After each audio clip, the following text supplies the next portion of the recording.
பிப்ரவரி மாசத்துல மியூச்சுவல் ஃபண்டுக்கு பண வரத்து கணிசமா குறைஞ்சிருக்கு. ஜனவரியில 39,700 கோடி ரூபாய் ஈக்விட்டிக்கு மியூச்சுவல் ஃபண்ட்ல உள்ள வந்தது. ஆனா பிப்ரவரியில இது 29,303 கோடியாக குறைஞ்சிருக்குது. கிட்டத்தட்ட 10,300 கோடி ரூபாய் குறைஞ்சிருக்கு. எஸ்ஐபி ஜனவரியிலிருந்து பிப்ரவரி 401 கோடி ரூபாய் குறைஞ்சிருக்கு. 26,400 crore எஸ்ஐபி புக் இப்போ 25,999 ஆக குறைந்திருக்கிறது. தனிப்பட்ட செக்டர்ஸ்ல பாத்தீங்கன்னாக்கா தீமேட்டிக் ஃபண்ட்ஸ்ல கணிசமா குறைஞ்சிருக்கு.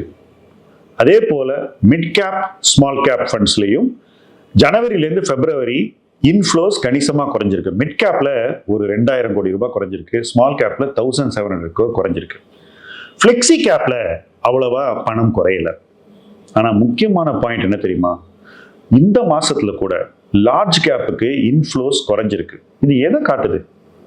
மார்க்கெட்ல இன்னைக்கும் பணம் மியூச்சுவல் ஃபண்ட்ல தப்பான இடத்துக்கு தான் போயிட்டு இருக்கு அப்படிங்கிறது தெளிவா தெரியுது. இது டெஃபினட்டா மாறணும். க்ளோஸா வாட்ச் பண்ணுவோம்.